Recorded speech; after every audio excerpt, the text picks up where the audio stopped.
before the first word was spoken, before the first star was born, there was only silence, and from that silence, a sound. Om. This is not a story about gods. This is a story about what the gods remember, about what existed before temples were built, before mantras were chanted, before human hands first drew the sacred Om in the dust. This is the story of the oldest forces in creation.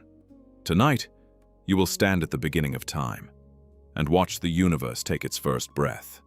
You will meet the gods before the gods, the forgotten ones, the first ones, the forces of sky and fire and cosmic order who shaped the heavens long before history could name them. You will witness the rise of the Adiyogi, the first lord, the first teacher, the god who was not born but simply was. And you will descend into the hall of justice, where every soul that has ever lived must answer for every moment it has ever known. 3 stories, 1 truth. The universe is not chaos, it is consciousness, vast, ancient, and watching. The journey begins now. Before the first river found its way to the sea, before the first star burned its name into the darkness of space, before the first human voice rose to ask its first question, there was a presence. Not a god born from another god's prayer, not a force conjured by the fear of storms or the hope of harvest. Something else entirely. Something that had no beginning, because it was the beginning itself. His name has been spoken in more languages, in more centuries, in more corners of this earth than perhaps any other name in human history. Shiva. Today, more than 1 billion people on this planet consider Shiva to be the supreme reality, the source from which all creation flows, and the force to which all creation must one day return. He is worshipped as Mahadeva, the great god, as Nataraja, the lord of the cosmic dance, as Adiyogi, the first yogi who ever lived, as Rudra, the howler, the storm, the untamable force at the edge of the world. He is the ascetic who sits in deathly stillness on the summit of Mount Kailash, and the dancer whose rhythm sustains the universe.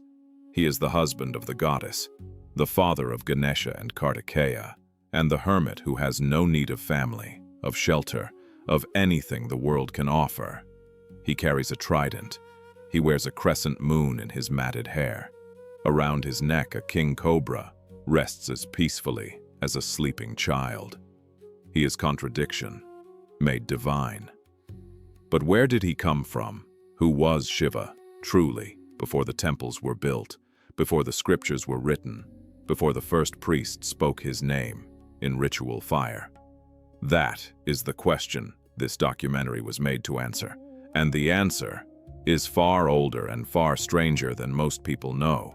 To find the beginning of Shiva, we must travel back more than 4,000 years, to the banks of the Indus River, in what is today Pakistan, where archaeologists in the 1920s unearthed the ruins of one of the largest cities of the ancient world, Mohenjo-Daro, a city of perhaps 50,000 people, with grid-planned streets, indoor plumbing, and a level of civic organization that would not be seen again in this region for another 2,000 years. These people had no name we know, they left no king lists, no war records, no great declarations of power. They simply lived for centuries in a society of extraordinary sophistication. And then, one day they were gone. Among the thousands of objects recovered from Mohenjo-Daro's ruins, one small artifact has fascinated scholars for nearly a century. It is a seal, a tiny carved stone, barely 3.5 centimeters wide. Seal number 420. But it contains an image that changed everything we thought we knew about the age of Shiva. On this seal, a figure sits in perfect stillness. His legs are folded beneath him, his heels pressed together, his toes pointing downward. His arms rest lightly on his knees, thumbs outward. He wears a great horned headdress. He may have 3 faces, each looking in a different direction. Past, present, and future, perhaps. And around him, arranged as though paying court to a king, 4 animals, An elephant, a tiger, a rhinoceros, a buffalo, and at his feet, 2 deer. The archaeologist who first described this figure, Sir John Marshall, was so struck by its resemblance to the god Shiva that he gave it a name immediately. Pashupati, Lord of Animals, one of the oldest and most sacred names of Shiva. If Marshall was right, this small stone seal is the oldest known image of Shiva in human history. Carved somewhere between 2500 and 2000 BCE, more than 4,000 years ago, before the Vedas were composed, before the Mahabharata was conceived, before the Puranas recorded his stories. Here, in the ruins of a forgotten civilization, someone pressed Shiva's image into stone and left it for us to find. Not all scholars agree that this is Shiva. The debate continues. Some argue the figure is too different from later Shiva iconography to be certain. Some suggest it could be a local deity whose traditions were absorbed into what would later become Shaivism, but even those scholars agree on the deeper truth, that the spiritual impulse that would become Shiva, the ascetic seated in meditation, the Lord who commands all living creatures, the being who sits outside the world even as he governs it. That impulse was already present in the human consciousness of the Indus Valley. Shiva did not begin with the Vedas. He may be older than written history itself. Think about what that means. When the great pyramids of Egypt were still being constructed, when the first cities of Mesopotamia were learning to write their names on the banks of the Indus River, someone was already meditating on this figure, already picturing him seated in that impossible stillness, already sensing that he was the Lord of animals, of all things living and breathing and wild. The question of who first imagined Shiva may have no answer, because some presences are not imagined. Some presences are simply perceived. Around 1500 BCE, something shifted on the Indian subcontinent. The Vedic hymns, the Rig Veda, the oldest surviving texts in any Indo-European language, began to take shape. And in those hymns, among the many gods praised and invoked and feared, there was a god called Rudra. Rudra, the name itself tells us everything we need to know about how the ancient Vedic people related to this force. The word comes from the Sanskrit root rud, to howl, to roar, to cry out. Some scholars say it means the brilliant one, the one who shines red like fire. Others say it means simply the wild one. All of these meanings are true. In the Rig Veda, Rudra is addressed in only 3 hymns, a small presence compared to Indra, the storm king, or Agni, the god of sacred fire, who receives hundreds of hymns between them. But those 3 hymns are extraordinary, because in them the Vedic priests reveal something that sets Rudra completely apart from all the other gods they worshipped. They are afraid of him. The Vedic hymns to Rudra are not hymns of praise and celebration, they are hymns of supplication, of careful, respectful negotiation with a force that is powerful beyond all others and utterly unpredictable. The priests beg Rudra to go away. They ask him to aim his arrows somewhere else. They call him auspicious, not because they believe he is gentle, but because they hope that if they call him gentle often enough, he might become gentle. One hymn addresses him directly. Do not harm us in our children. Do not harm us in our grandchildren. Do not harm us in our lives. Do not harm us in cattle, in horses. Do not slay in your wrath our heroes, Rudra, for we always offer you rich oblations. This is not a love song to a friendly god. This is a prayer spoken by someone standing on the edge of a cliff in a storm, hoping the storm hears them. But notice something else. Even in these early hymns, Rudra is not only feared, he is also the healer. The Rig Veda calls him the physician of physicians. It says he carries 1,000 remedies in his hands. It says that among all the gods, his medicine is the most potent. Destruction and healing, terror and grace, the same hands that could kill could also cure. This paradox would define Shiva for the rest of human history. As the centuries passed, Rudra grew. In the Atharva Veda and the Yajur Veda, texts composed after the Rig Veda, his presence expanded dramatically. He was now known by many names: Sarva, Bhava, Nilakantha, the blue-throated one, Pashupati, Ugra, the ferocious, Mahadeva, Ishana. 8 names, 8 aspects, each one a different face of the same incomprehensible force. The Satapatha Brahmana, one of the great prose texts of the Vedic tradition, recorded all 8 names together and noted something remarkable. Each time the divine force was given a new name, it demanded a greater name still, as though this being could not be contained by any single title, as though every name humanity offered was too small. Rudra was not a god who fit comfortably into the Vedic order. He was not invited to the sacrificial fire with the other gods. He lived outside, on the boundary, in the cremation grounds and the forests and the wild places beyond the village. He was the outsider god, the god of the margins, and in that position, outside, beyond, unconstrained, something remarkable was happening. He was becoming greater than all the gods inside. Around 500 BCE, something extraordinary began to happen in the forests of ancient India.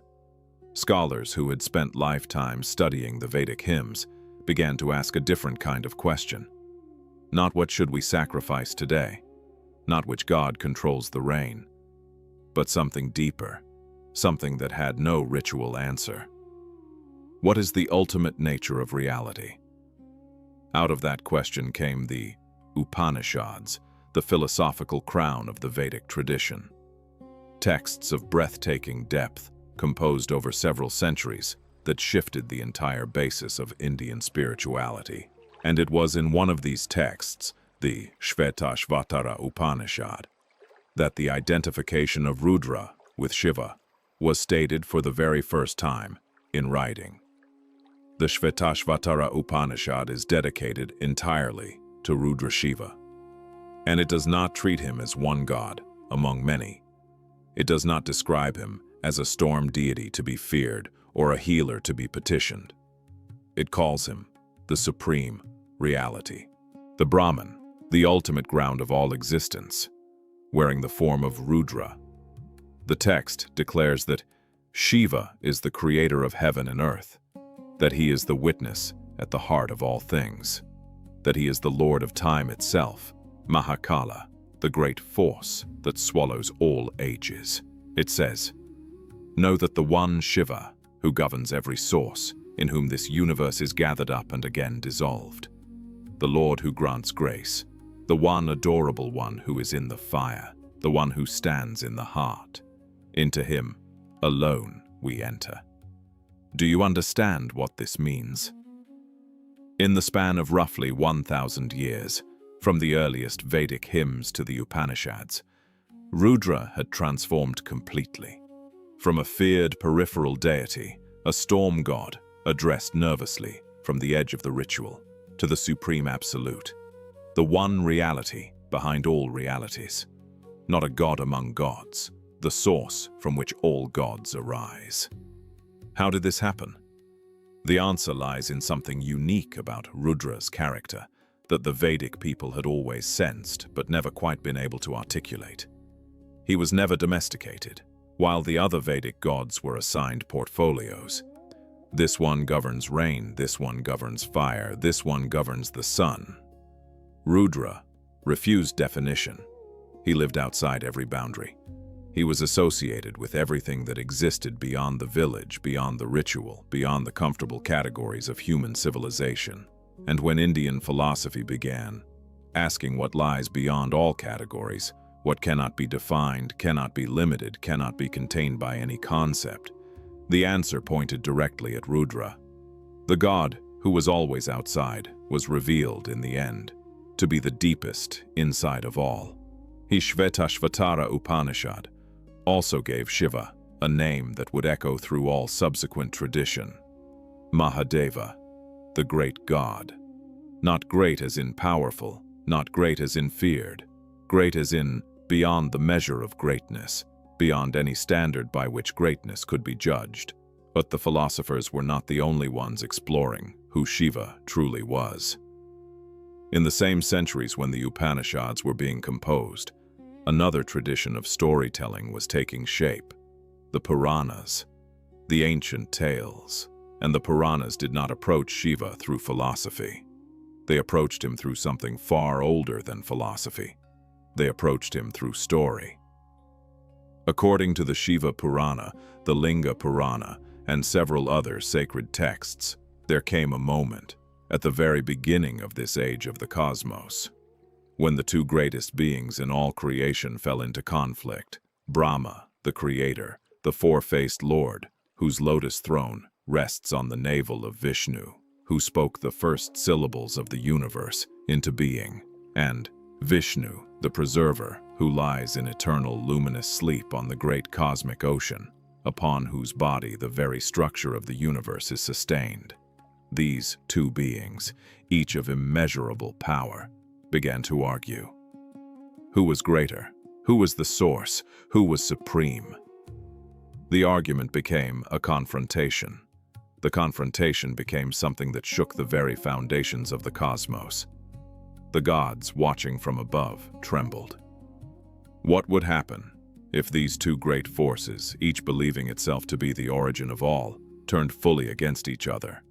What would happen to creation if its creator and its preserver destroyed one another?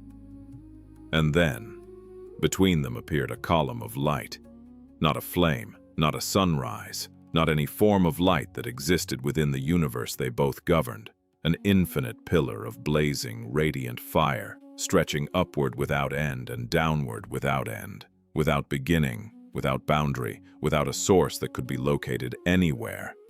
It simply was. Brahma and Vishnu forgot their argument completely. Something was here that made their argument meaningless. They looked at this column of fire and understood, wordlessly, that they were standing in the presence of something that neither of them could claim to be greater than. They made an agreement. Brahma would take the form of a swan and fly upward to find the top of this pillar. Whoever found the end of it would be declared supreme. Vishnu would take the form of a great boar, Varaha, and descend into the depths of existence to find its base. Brahma flew. For 1,000 years he flew upward, through heaven after heaven, through realms of light beyond light, and still the column burned above him without end. Vishnu descended.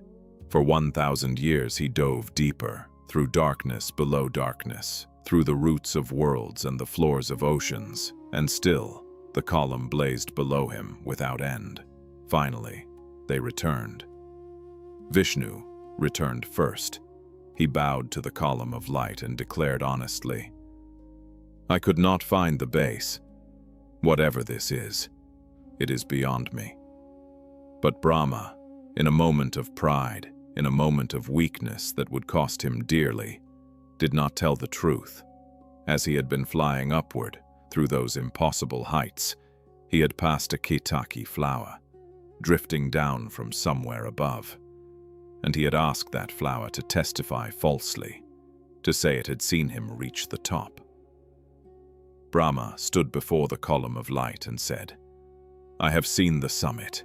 And then the column split open, and from within that infinite pillar of fire, a form emerged, a form that both Brahma and Vishnu recognized instantly, even though they had never seen him in this way before.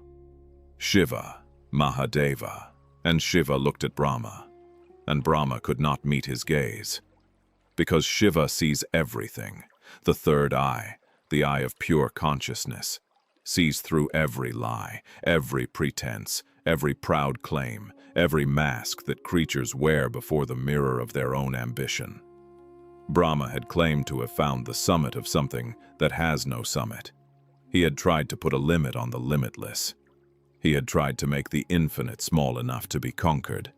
Shiva spoke. "Both of you were born from me. Brahma, you have lied, and you will bear the consequence of that lie. There will be no temple built in your name, no worship offered to you among the peoples of this earth." And the Ketaki flower, the false witness, was banned from all sacred offerings forever. But then Shiva turned to Vishnu, and he said, "You spoke the truth, and for that I grant you equality with me. You are my brother. We are one reality wearing two faces. The pillar did not disappear. It settled into the earth, and it became the Dvayotirlinga, the lingam of light, the aniconic form through which Shiva has been worshipped in 12 sacred places across India ever since. This story, told in the Shiva Purana and the Linga Purana and the Vayu Purana and half a dozen other ancient texts, contains something that no amount of philosophy alone could convey. The nature of Shiva cannot be found by going up. The nature of Shiva cannot be found by going down. It cannot be found by any effort, any search, any claim of achievement. It can only be found by stopping the search entirely, by returning, by bowing, by telling the truth. The philosophers found Shiva in the idea of the Absolute. The storytellers found him in the drama of the cosmos. But there is a third tradition, one that may be the oldest of all, that found him in a very different place. Not in a text, not in a pillar of fire, but in a man sitting alone on a mountain. In the yogic tradition, the tradition of inner science that is perhaps the most sophisticated contribution India ever made to human knowledge. Shiva is not primarily a god. He is Adiyogi, the first yogi. The accounts of the yogic lineage say that more than 15,000 years ago, a being attained a state of experience so complete, so total, so beyond anything another human had ever achieved that the very nature of what it means to be alive was transformed in him. He had touched something that had no name in any language. He had gone beyond every boundary that the human system normally recognizes, beyond the body, beyond the mind, beyond even the sense of being a separate self, and found something that was not describable, because it was everything. When this state came upon him, he could not contain it. He danced with a wildness that shook the earth, and then the dancing became so intense, so absolute, that it could no longer move, and he became utterly, completely still. For months, perhaps years, he sat in that stillness on the high peaks of the Himalayas. He was not meditating in the way a student meditates, trying to achieve something. He had already achieved everything there was to achieve. He simply was. Word spread, the way word always spreads in a world where something extraordinary has appeared. People came from great distances to see this man. Some came out of curiosity, some out of spiritual longing, some simply because they had heard that something impossible was happening on the mountain. They came, they waited, and he did not notice them. The man on the mountain was not being rude. He was not ignoring them out of pride or indifference. He simply had no awareness of the distinction between himself and the world around him. He had dissolved into the whole. There was no separate observer inside him left to notice the people waiting below. One by one, the people who had come gave up and left. They could not understand what they were seeing. It made no sense to them. They went back to their lives, but 7 men did not leave. 7 men understood, or at least sensed, that what they were witnessing was not madness and not illness. It was the highest possible state of human existence, and they wanted to know how to find it themselves. They began to prepare, not by arguing with him or demanding his attention, simply by preparing themselves, making themselves worthy of the transmission they were asking for. Day after day, week after week, month after month, season after season, they disciplined themselves completely. They were not performing for an audience. The man on the mountain still did not see them. They were preparing because they understood that to receive something infinite, the vessel must be made as clean and as open as possible. The accounts say they did this for 84 years. 84 years. Most human lives in the ancient world were not much longer than that. These 7 men gave everything, and then, one day, on the day when the sun completed its northern run and began its journey south, the moment that yogic tradition calls Dakshinayana, the man on the mountain moved. He opened his eyes, and he saw them. He looked at these 7 men, and what he saw in them moved him in a way that nothing in the outer world could. They were shining. They had become, through their years of preparation, vessels of such transparency that the very light of awareness could move through them without distortion. They were not ready to understand everything he had experienced, but they were ready enough. On the next full moon, the day that yogic tradition still observes as Guru Purnima, the day of the first guru, he turned south. This is why one of his most important forms is called Dakshinamurti, the one who faces south, the one who turned toward the human race to offer them the ultimate science. And he began to teach, not through words primarily, through transmission, through the direct communication of experience from one being to another, in ways that cannot be fully captured in any text, but also through words, through the systematic mapping of the human interior that would eventually be encoded in texts like the Shiva Sutras and the Vigyan Bhairav Tantra, 112 methods by which a human being can realize the ultimate nature of what they are.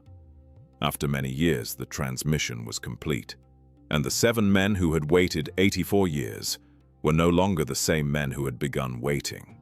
They had become fully illuminated beings. The Saptarishis, the 7 sages, celebrated and honored in Indian tradition to this day. Shiva sent them in 7 different directions, each carrying a different dimension of the science he had shared.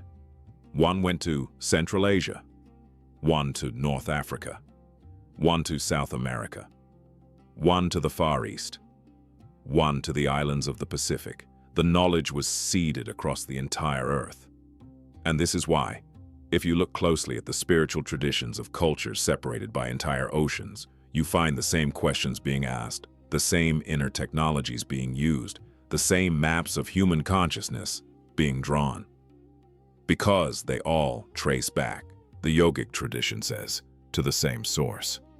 To one man sitting still on a mountain, to the first yogi, to Adiyogi, to Shiva, from the Pashupati seal of Mohenjo-daro, to the terrifying merciful Rudra of the Rig Veda, to the supreme absolute of the Upanishads, to the infinite pillar of light of the Puranas, to the first yogi seated in enlightenment on the Himalayan peaks.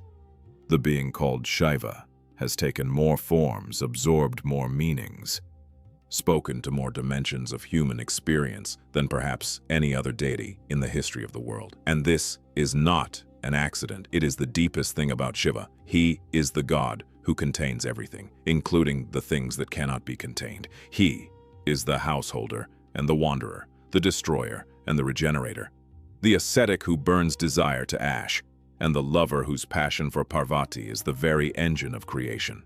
He is time itself, Mahakala, the great time before which every moment rises and passes, and he is also what is beyond time, Mahadeva, the great consciousness that existed before the first moment and will exist after the last. Look at his form, and you see this totality expressed in symbol. The crescent moon in his hair is time in its phases, waxing and waning, birth and death, the endless rhythm of the cosmos. The river Ganga flowing from his matted locks is the grace that descends from the highest place to sustain the world below, the mercy of the infinite toward the finite. The cobra around his neck is Vasuki, king of serpents, the symbol of primordial energy coiled and waiting. Shiva wears death as an ornament because death has no power over him. He has already been there and come back, in the deepest sense possible. The third eye, the eye of wisdom, the eye of fire, that burns on his forehead, is consciousness itself. The awareness that sees through every illusion, that cannot be deceived, that perceives the truth at the center of all things. And the ash that covers his body, Bhasma, the sacred ash of the cremation ground, the ash of everything that has ever burned and passed, he wears as a reminder that all forms are temporary, all names are temporary, all things return to ash. But Shiva is not the ash. He is the fire, and also the witness of the fire, and also the stillness that the fire burns inside. Why has this figure survived for 4,000 years, at minimum? Why, in a world that has changed beyond recognition, in a world that has overturned nearly every belief it once held, does Shiva still stand? Why do 1 billion people today still look at that ancient form and feel something that cannot be named? Perhaps because Shiva represents something that does not change. Not a belief system, not a set of rules, not a promise about what happens after death, but a recognition. A recognition that at the center of all things, beneath all the noise and movement and anxiety of life as a human being, there is a stillness so complete that it is not broken by anything, not by pleasure, not by pain, not by time, not by loss. And that stillness is not empty. It is the fullest thing there is. Every civilization that has ever existed has asked the same question. Is there something beneath all this? Beneath the change, beneath the loss, beneath the beauty that does not last and the pain that comes without warning, is there something that simply is? The people of Mohenjo-Daro looked at that question and carved a figure into stone. Seated, still, surrounded by living creatures, lord of all animals, master of the living world but somehow outside it, untouched by it. The Vedic priests heard the question, roaring in the storm, and called it Rudra. The Upanishadic sages sat with the question in the forest until they could see that the question and the questioner were made of the same substance. The Puranic storytellers put the question into the most cosmic drama they could imagine. Two great gods searching the infinite for an end that does not exist. And the yogic tradition said, do not search, stop, sit, become still enough that the stillness finds you. Shiva was never born. Shiva will never die. He is the question and the answer, existing in the same moment. He is the dance that keeps the universe alive, and the stillness that the dance has never disturbed.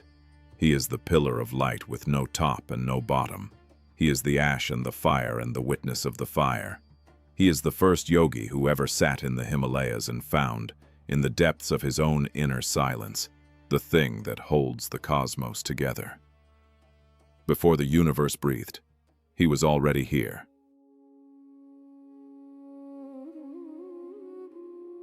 Let me ask you something. When you think about Hindu gods, who comes to mind first?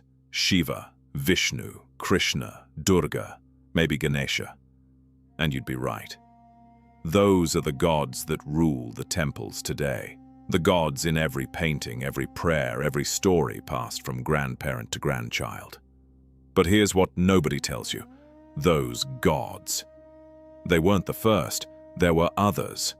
Gods who came before. Gods so ancient that Shiva and Vishnu themselves were minor figures when these beings ruled the cosmos. These are the forgotten gods of the Vedas, and their story, the story of how they rose to absolute power and then faded into silence, is one of the most profound, most mysterious stories in all of human civilization. I'm not exaggerating when I say this. Stay with me. We're going back 3,500 years, maybe further, to a time before temples existed, before idols, before the Puranas were written, to the age of the Rig Veda, the oldest religious text in human history that is still read, still chanted, still alive today. And in that ancient world, there was a completely different cosmos, different rulers, different powers. The question we're going to answer today is this: what happened to them? Why did they disappear? And what does their disappearance tell us about how gods and empires and entire civilizations rise and fall? Let's begin. Imagine you're living around 1500 BCE in the Indus-Saraswati plains, northwestern India and beyond. There are no stone temples, no statues carved from rock, no holy cities built around shrines. The sacred space is open air, a fire altar called a Yajna-kund, dug directly into the earth, and around it priests who have memorized thousands upon thousands of Sanskrit verses, word for word, syllable by syllable, generation after generation, for centuries. This is the Vedic world, and in this world, the gods are not painted on walls. They are fire, they are wind, they are the lightning bolt splitting a monsoon sky. They are forces of nature so overwhelming, so intimate to daily survival. Because one storm could drown your crops, One fire could warm your winter, one sunrise meant you survived another night.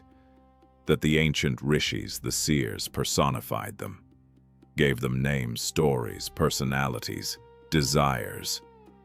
And here's the first thing you need to understand about the Vedic gods, the thing that makes them completely different from Shiva or Vishnu. These gods were not transcendent beings living in a heaven far away. They were here, present, breathing the same air. You could invite them to your fire. In fact, and this is stunning, the entire ritual system of the Vedas was essentially a divine dinner party. You lit the fire, you chanted the hymns, you poured ghee and soma into the flames, and the gods came. They sat with you, they ate with you, you built a relationship. Agni, the fire god, was literally the host. He was the one who carried your invitation from earth to heaven. Every prayer you offered went through him. Now, who were these gods? How many were there? The Rig Veda, which contains 1,028 hymns, answers this question in a famous exchange. A sage named Vidagdha Shakalya asks the philosopher Yajnavalkya, "How many gods are there?" And Yajnavalkya gives the most remarkable answer in the history of theology. He says, 3,303. Then he's pressed further. He says 33, then 6, then 3, then 2, then 1.5, and finally 1. In one conversation, the Vedas move from polytheism to something approaching monotheism. The message is that all these gods are ultimately faces of a single reality. But for now, let's meet the most important ones, the gods who actually ran the cosmos before Shiva and Vishnu took the throne. There are 5 you absolutely need to know. The first god, and I'd argue the most profound of all of them, is Varuna. Today, if you know Varuna at all, you know him as the god of the ocean, a minor deity, a guardian of the western direction in temple diagrams. But that is the tragic end of a story, not the beginning. In the earliest books of the Rig Veda, Varuna was the supreme ruler of the cosmos, not Indra, not Brahma, Varuna. He was called the all-knowing one, Sahasraksha, the god with 1,000 eyes, meaning nothing in creation could be hidden from him. Every lie told in darkness, every vow broken in secret, every sin committed when no one was watching. Varuna saw it all. He was the guardian of something called Arta, the cosmic order, the principle that keeps the universe functioning, the law that makes the sun rise every morning, the seasons follow each other. Truth remained truth.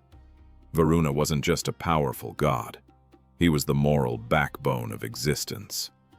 And the hymns to Varuna in the Rig Veda, they're unlike anything else in ancient religious literature. They're not requests for victory in battle or rain for crops. They're confessions, prayers of guilt and longing, a human soul speaking directly to a god who already knows everything about them. Listen to this.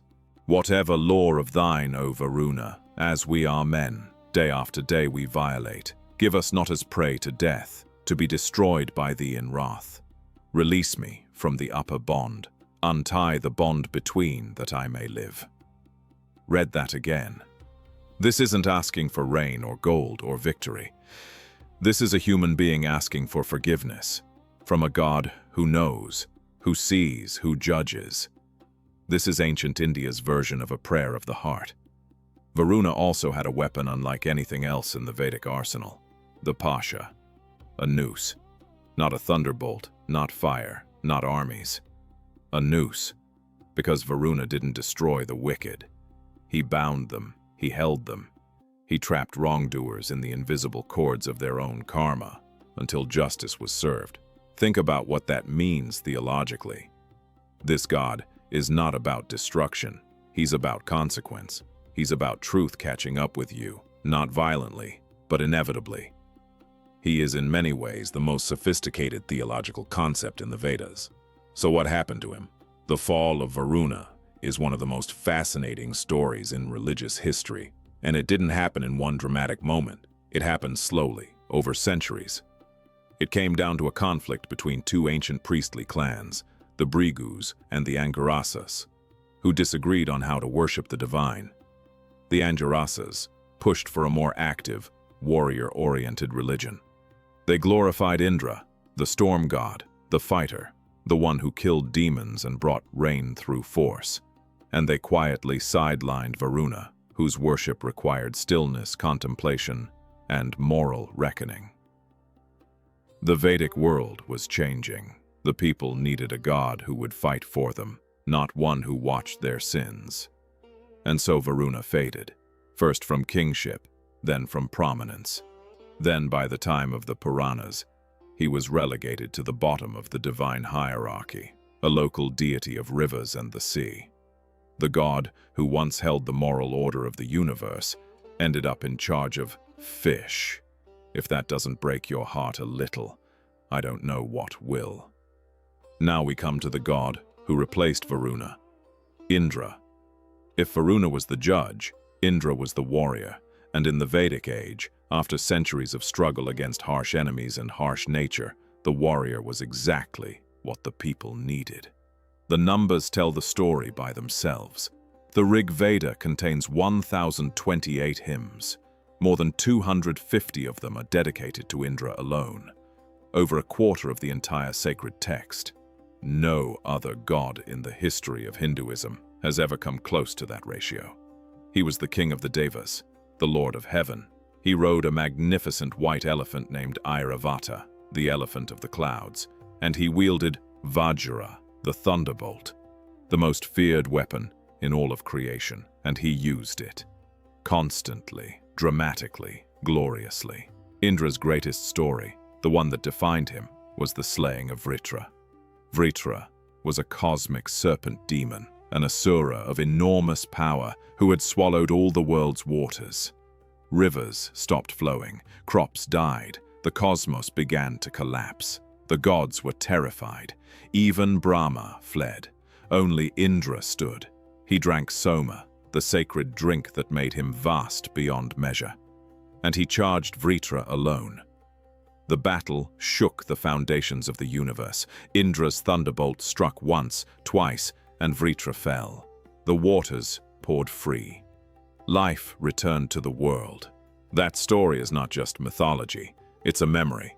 A cosmic memory of monsoon rains arriving after deadly drought, of survival, of a warrior god who made the world possible.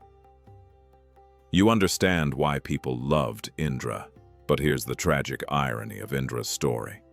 The very qualities that made him great, his strength, his boldness, his appetites, were also his downfall. By the time of the Puranas, the same Indra who once defeated cosmic demons is shown as insecure, jealous, drunk on soma, and terrified that anyone might take his throne. He sends seductresses to interrupt meditating sages, terrified their spiritual power will rival his own. He commits adultery with Ahalya, the wife of sage Gautama, and is cursed for it, his body covered in 1,000 wounds.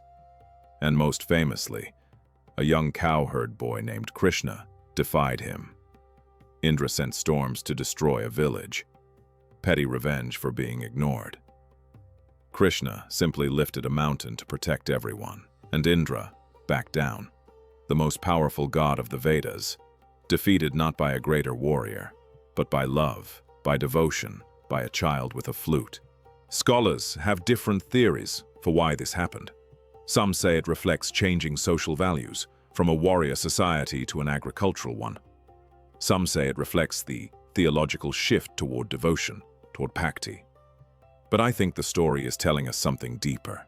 Power alone, no matter how vast, has an expiration date. Indra ruled by force, Krishna ruled by love, and love lasts longer. That is the Vedic story of Indra, king of heaven, breaker of demons, humbled by a child. Here's something remarkable. Of all the forgotten Vedic gods, one of them never truly left. He's still here, right now, burning at every Hindu wedding you've ever attended, present at every funeral, invoked in every puja where fire is lit. His name is Agni, the fire god, and his story is the most quietly extraordinary of all the Vedic deities. because while the others faded into mythology, Agni transformed. He became something else, something that outlasted everything. In the Rig Veda, Agni held the second most important position after Indra. Over 200 hymns are dedicated to him. In fact, 8 of the 10 books of the Rig Veda begin with a hymn to Agni. Not Indra, not Varuna. Agni. Why? Because Agni was the bridge. He was called the divine messenger, the one who carried human prayers upward to the gods and brought divine blessings downward to humanity. Every sacrifice you offered to any god went through Agni first. He was the postal service of the cosmos. Without Agni, no ritual worked. Without Agni, the gods couldn't hear you. He was described as existing in 3 forms: as fire on earth, as lightning in the sky, and as the sun in heaven. He was present everywhere. Light and heat existed, and this is the part that always stops me. The Vedas said Agni lived in you, the fire in your stomach that digests food. That's Agni. The warmth in your heart. Agni, the spark of consciousness that makes you alive. Agni. He was depicted with 2 heads, one facing each direction, 7 tongues of flame, 3 legs representing the 3 worlds.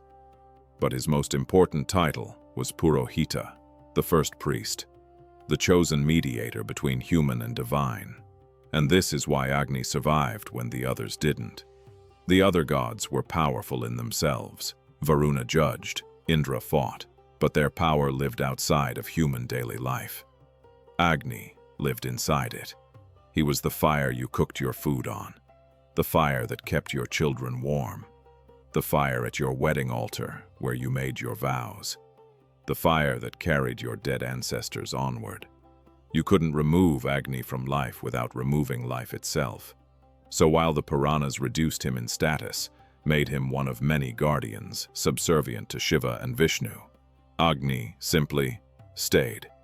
In the ritual, in the ceremony, in the fire that burns at every threshold moment of a human life.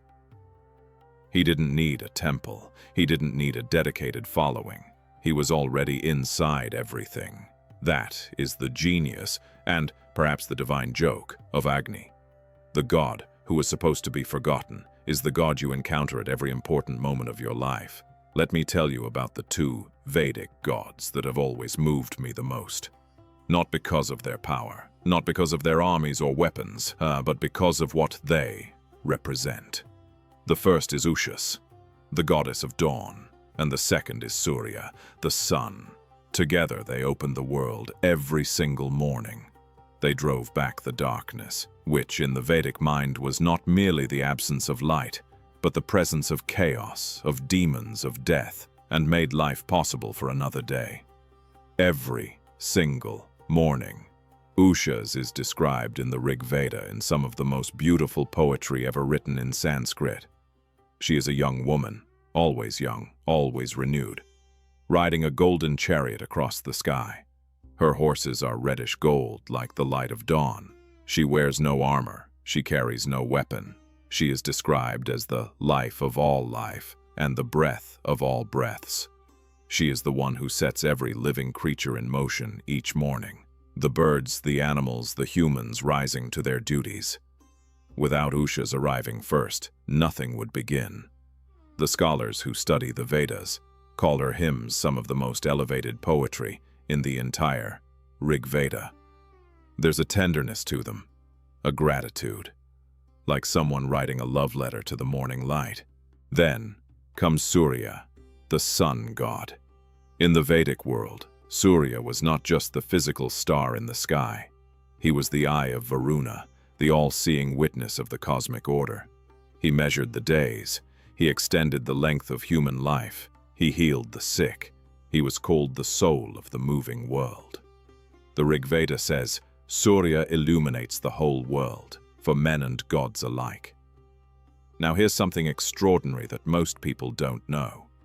A young Vishnu, yes, the same Vishnu who later becomes one of the supreme gods of Hinduism, appears in the Rig Veda as a solar deity associated with Surya. He takes 3 cosmic steps across the universe to measure it. That's all he does in the early Vedas. 3 steps. He is a minor character, a footnote to Surya's story. And yet, 1,000 years later, Vishnu is supreme, and Surya has faded into a secondary deity. The gods themselves don't know the future of the gods, so we've met them. Varuna the judge, Indra the warrior, Agni the messenger, Ushas the dawn, Surya the sun. The question that's been hanging over this entire story is, why did they fade? And I want to give you a real answer. Not a simple one. The first reason is historical. Between roughly 1000 BCE and 500 BCE, Indian civilization transformed. Cities grew larger, trade routes expanded, social complexity increased, and with that complexity came a need for gods who could govern interior life, not just the weather. The Vedic gods were brilliant representations of natural forces. But natural forces don't give you guidance on Dharma, on how to live, how to love, how to rule, how to die with dignity. The Upanishads began asking deeper questions. What is the self? What is consciousness? What is the nature of reality behind the appearances? And the Vedic gods, great and powerful as they were, weren't quite built for those questions. Shiva could answer them. Vishnu could answer them. The great goddesses could answer them. And so the theological center of gravity shifted.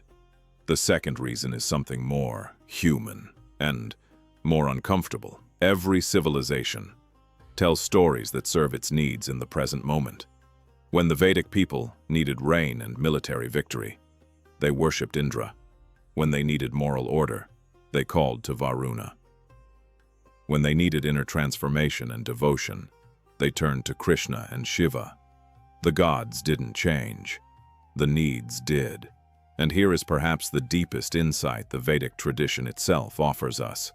Yajnavalkya told us, all of these gods, 33 or 3,303 or 3.3 million, they are all ultimately one, different faces of the same infinite reality. The Vedic gods didn't disappear. They evolved, they merged, they were absorbed. Varuna's cosmic order became Vishnu's Dharma. Indra's thunder became Shiva's power. Surya's light became the divine grace that flows through all deities. The flame changed candles. But the fire never went out. We started this journey with a single flame, and here we are at the end, still staring at that same flame. I want to leave you with one thought. The forgotten gods of the Vedas weren't failures. They weren't defeated. They weren't replaced because they were wrong. They were the first words of a conversation that humanity is still having. Varuna asked, "Can you live with the truth about yourself?" Indra asked, "Are you willing to fight for what matters?" Agni asked, "How do you connect the human to the sacred?" Ushas asked, "Can you greet each morning with gratitude?" Surya asked, "What do you do with the light you're given?" These are not ancient questions.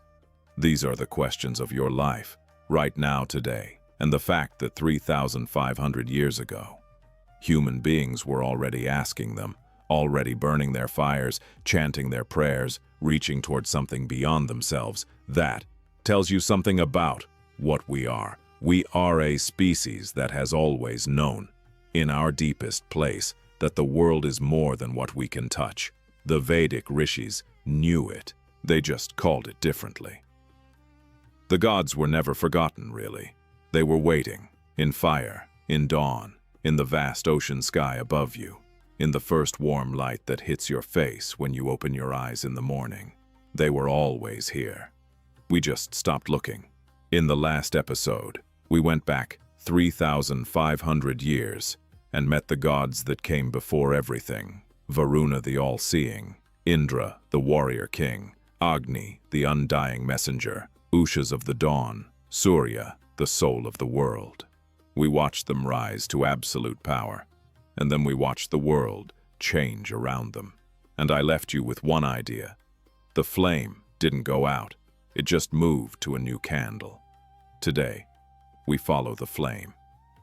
Because here's the question that's been sitting in the back of your mind since part 1 ended. How exactly did Shiva come from Rudra, a minor, terrifying Vedic ghost god and become the supreme being, the Lord of the cosmos, the God who contains all contradiction. How did a three-step minor solar deity named Vishnu become the preserver of the universe, and then become Krishna, the god who changed everything by simply picking up a flute? And Brahman, the concept that makes Hindu philosophy unlike anything else in the history of human thought. Where did that come from? Because it wasn't in the early Vedas either. The answer to all three of those questions traces back to seeds planted in the very Vedic world we explored last time. The old gods didn't just fade, they became the soil, and from that soil, something far more extraordinary grew. Let's go.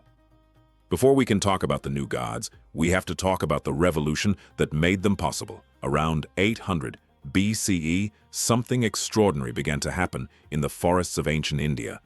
Sages started walking away from the fire altars. They walked into the forests, they sat down, and they asked a question that the entire Vedic religion, up to that point, had never really asked directly. Not, how do we please Indra? Not, how do we make it rain? Not, how do we win in battle? They asked, what is real? What is the nature of existence itself? What is consciousness? Who is the self? And, the most dangerous question of all, is there something beyond all these gods? These conversations were recorded in texts called the Upanishads, over 100 of them, written across several centuries. Dense, difficult, astonishing, and the Upanishads did something that changed Indian civilization permanently. They said, yes, there is something beyond all the gods. They called it Brahman. Not Brahma, the creator god, will come to him, but Brahman, spelled differently. The ultimate ground of all existence, the one reality behind all appearances, the infinite consciousness that underlies the universe. And then they said something even more radical. They said, that infinite consciousness, it's not just out there in the cosmos, it's inside you. The famous equation of the Upanishads is Aham Brahmasmi, I am Brahman, or Tat Tvam Asi, that thou art. Meaning, the divine ground of the universe and the deepest part of your own self are the same thing. Let that land for a moment. 3,000 years ago, sages sitting in Indian forests were teaching that every human being carries the infinite within themselves. That is not mythology. That is philosophy of the highest order, and it changed everything. Because once you have that concept, once you have Brahman as the ultimate ground of reality, you have a completely new framework for understanding the gods. The gods are no longer just powerful beings who control the rain and the thunder. They become faces of the infinite, windows into Brahman. Ways for the human mind, which can't directly comprehend the infinite, to approach it through form, through story, through devotion. Shiva is not just a destroyer. He is Brahman wearing the face of transformation. Vishnu is not just a preserver. He is Brahman wearing the face of compassion and sustenance. Krishna is not just a cowherd turned charioteer. He is Brahman speaking directly to you, through love. The Upanishads built the philosophical foundation that made all of this possible. Without them, there is no Bhagavad Gita, no Bhakti movement, no Shaivism, no Vaishnavism. The Vedas gave India its gods. The Upanishads gave India its theology, and from that theology, three figures emerged who would define Hinduism forever. Let me introduce you to a god you might not know. His name is Rudra, and in the early Vedas he is not beloved. He is not the destroyer who creates the cosmic yogi, the husband of Parvati, the father of Ganesha. In the early Vedas, Rudra is feared. He appears in the margins of the Rig Veda, rarely, uncomfortably. The gods don't invite him to their sacrifices. They give him the leftover offerings, the polluted remainder. Not because they honor him, but because they are terrified of what he might do if they don't. He is the howler, the god of the storm and the hunt and disease. He shoots invisible arrows that cause sickness. He roams the cremation grounds and the wilderness. He is outside the ordered Vedic world. And yet, and this is the key, he is also a healer. The Vedic hymns beg him not to strike. They call him gentle with a desperation that sounds exactly like people who know he is anything but gentle. The Rig Veda calls him fierce and yet kind, destructive and yet the lord of medicines, the most dangerous and the most necessary. This is the Vedic seed of Shiva, a being of absolute contradiction. And over the next 1,000 years, that contradiction became the most sophisticated theological portrait of any deity in human history. Here's how it happened. As the Vedic world expanded eastward, into territories that already had their own spiritual traditions, something remarkable occurred. The Vedic Rudra began to merge with a different, even older god. Scholars believe that the Shiva of the Indus Valley civilization, possibly represented on the famous Pashupati seal, showing a seated yogi surrounded by animals, was worshipped in India long before the Vedic people arrived. Some put this as far back as 3000 BCE. This proto-Shiva was the lord of animals, the great ascetic, the meditating master of yoga. When Vedic Rudra and this ancient yogi god merged, something unprecedented was born. A deity who embodied both the wild external power of the storm and the wild internal power of consciousness. Both destroyer and source of liberation. Both the god of death and the one who grants immortality. Then the Upanishads did their work. In the Shvetashvatara Upanishad, written in the last centuries before the Common Era, something historic happened. For the first time in any text, Rudra is called Shiva, and not just named, elevated. In this Upanishad, a sage had a direct vision of Rudra Shiva as the absolute, as Brahman itself, as the ultimate ground of all existence that the early Upanishads had described in abstract terms, now revealed as a person, as a god you could love and know. The text declares, Rudra is truly one, for the knowers of Brahman do not admit the existence of a second. He alone rules all the worlds by his powers. He dwells as the inner self of every living being. Read that again. The terrifying marginal ghost god of the early Vedas has become the Atman, the self, inside every person. That is one of the most extraordinary theological transformations in the history of religion. And then the Puranas, composed between the 4th and 12th centuries CE, completed the portrait. They gave Shiva his family, his stories, his iconography, the crescent moon in his matted hair, representing the cycles of time, the river Ganga flowing from his locks, representing the descent of cosmic consciousness into the material world, the third eye representing the fire of awareness that burns away illusion, ash on his body representing the transcendence of death itself. Every element of Shiva's iconography is a philosophical statement. He meditates in cremation grounds because death holds no power over him. He dances the Tandava not out of rage, but because creation and destruction are the same movement. He is the destroyer, yes. But destruction in Shiva's theology is not an ending. It is the necessary clearing that makes renewal possible. The Vedas gave India a wild, fearsome storm god who lived at the edge of the ordered world. The Upanishads revealed him as the self inside all things. The Puranas made him human enough to love. That is the full arc of Shiva, from Rudra, the howler, to Mahadeva, the great god. It took 2,000 years, but every step was built on the one before. In part 1, I told you something that probably surprised you. Vishnu, the second god of the Hindu Trinity, one of the supreme deities of a civilization of over 1 billion people, appeared in the Rig Veda as a minor character. He takes 3 cosmic strides across the universe. That's his big moment. 3 steps. He is associated with Surya, the sun god. He is considered benevolent, friendly, supportive. He represents the energy that sustains rather than destroys. But he is not a major player. Indra has 250 hymns. Agni has over 200. Vishnu, a handful. And yet today, Vishnu is worshipped by hundreds of millions of people through his avatars. Rama, the ideal king.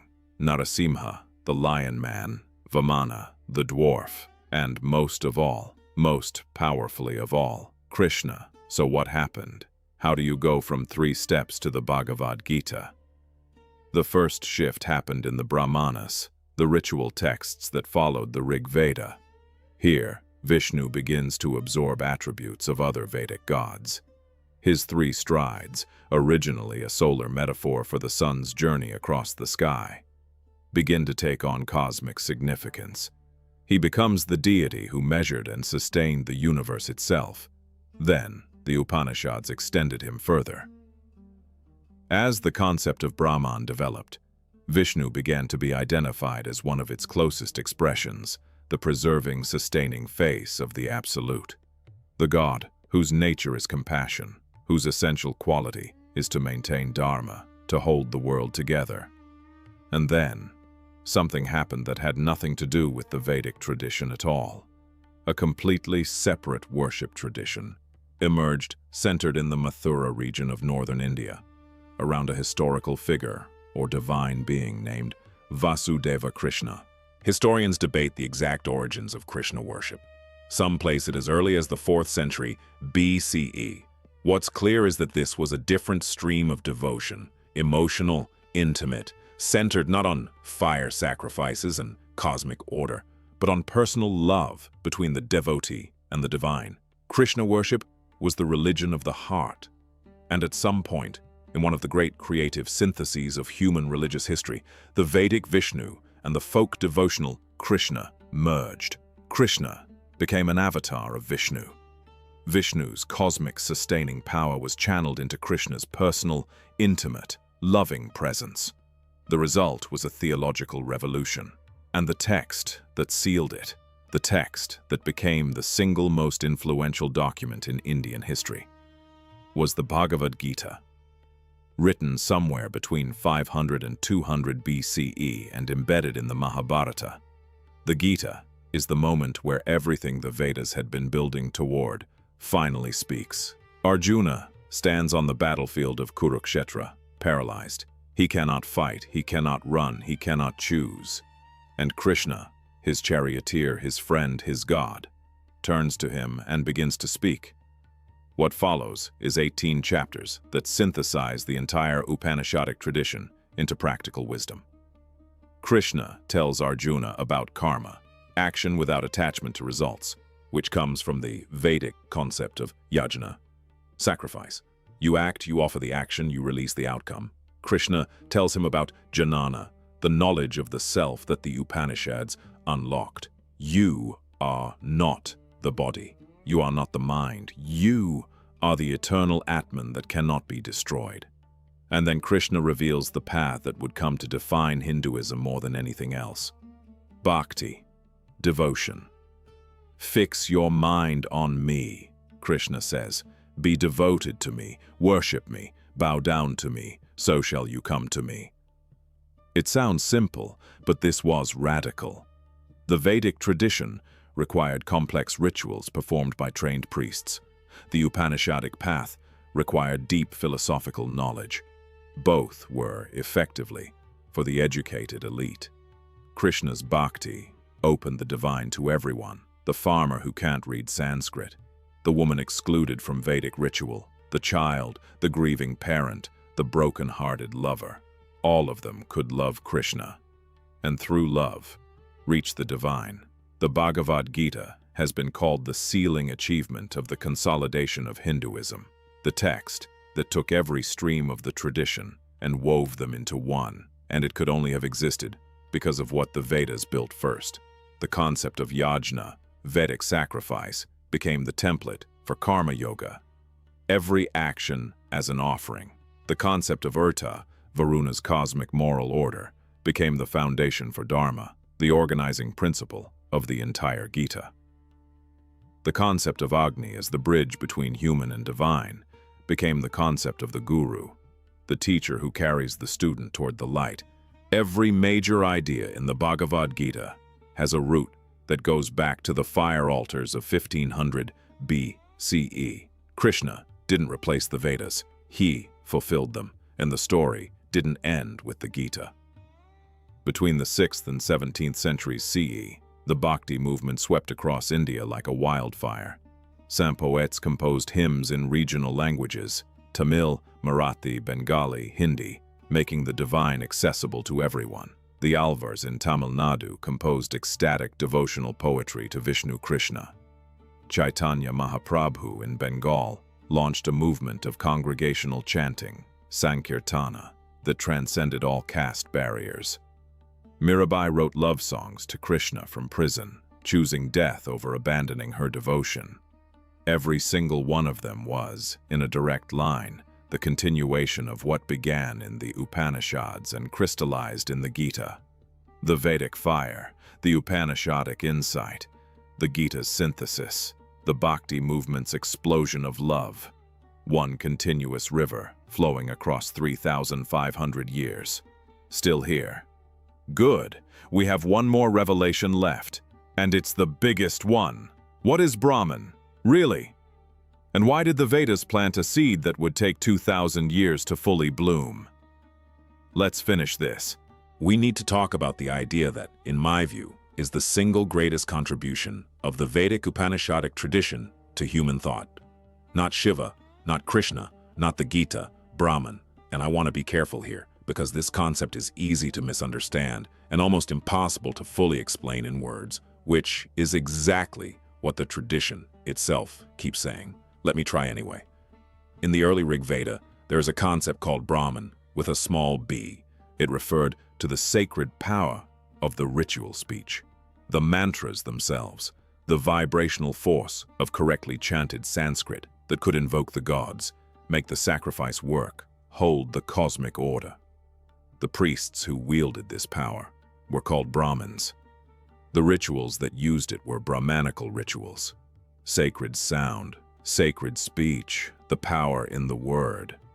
But the Upanishadic sages looked at that concept and asked, if there is sacred power in the word, what is the ground of that power? What is the reality from which sacred speech emerges? And their answer was Brahman with the capital B. The ultimate ground of all existence. Not a god, not a creator, not a being with a personality or a name. The infinite consciousness that is the substratum of everything that exists. The Chandogya Upanishad attempts to describe it this way. Brahman is the truth of truth. The vital force is truth, and Brahman is its truth. The Brihadaranyaka Upanishad says, Brahman is consciousness, Brahman is bliss. The Mandukya Upanishad opens with, all this is Brahman, not. Brahman created all this, not. Brahman is beyond all this. All this is Brahman. The universe isn't something Brahman made. The universe is Brahman appearing. The cosmos is the divine body. This is not Western theology. In most Western religious traditions, God and the universe are separate. God created the world, but God is not the world. In Vedantic thought, Brahman doesn't create the universe from outside it. Brahman becomes the universe. Like gold becoming a ring. The ring is new, but it's still gold. Remove the name and form, and all that remains is Brahman. And then, the equation that changed India forever. Tattvam Asi. That thou art. The sage Udalaka says to his son, Shvetaketu, the Brahman that is the ground of the universe, and the Atman that is the deepest self within you. They are not two different things. They are the same. You are not a small, isolated individual consciousness, trying to reach the divine from a great distance. You are already Brahman. You have always been Brahman. The only thing standing between you and that realization is a veil of ignorance, Maya, the appearance of separation. Lift the veil, and what remains is infinite, undivided, eternal consciousness. That is the ultimate message of the Vedic Upanishadic tradition. And notice, it took 1,000 years to get there from the first fire altars. Now, here's where it gets really interesting for our story. How do Shiva, Vishnu, and Krishna fit into Brahman? The tradition itself gives several different answers, which is one of the most honest things about Hinduism. Advaita Vedanta, founded by Adi Shankaracharya in the 8th century CE, says, Brahman alone is real. All the gods, Shiva, Vishnu, Krishna, all of them are ultimately forms of the one formless Brahman. Worship them as a path to realization, but ultimately, there is only one. The Vaishnava traditions say, Brahman is personal. It has a face. That face is Vishnu Krishna. The personal God is not less than the impersonal Absolute. It is the Absolute, choosing to reveal itself in a form that can be loved. The Shiva traditions say, Shiva is Brahman, the cosmic consciousness that meditates eternally at the center of everything. That is what Shiva represents. And here's the beautiful thing. All three are drawing from the same Vedic and Upanishadic sources. Same river, different banks from which they drink. The Vedas didn't give them just one answer. They gave them the foundation to find their own. Before we close, I have to tell you about the third member of the Hindu Trinity, because his story might be the strangest of all. Brahma, creator of the universe. 4 heads, 4 arms, holding the Vedas themselves. The being from whose mind all living things were born. And yet, across all of India, with over 1 billion Hindus, there are fewer than 10 temples dedicated to Brahma. The most famous one is in Pushkar, Rajasthan. And even there, scholars debate whether worship was ever truly mainstream. The creator of everything, worshipped by almost no one. Now, here's what I promised you at the start. You made it all the way to the end. If this story stayed with you, if something in it touched something in you, keep that like, subscribe, ring the bell, and if it didn't move you, no hard feelings. But if it did, share this with one person you think needs to hear it. That's how these forgotten gods finally get remembered.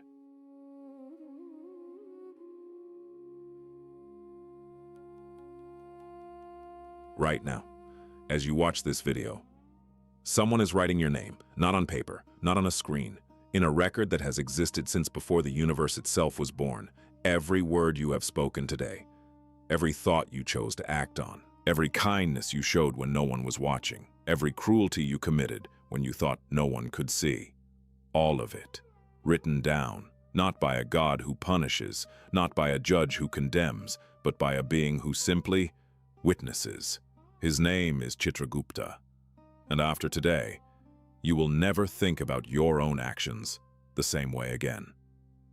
Most people, when they think about death in Hindu tradition, they think about Yama, the god of death, the lord of justice, Dharma Raja.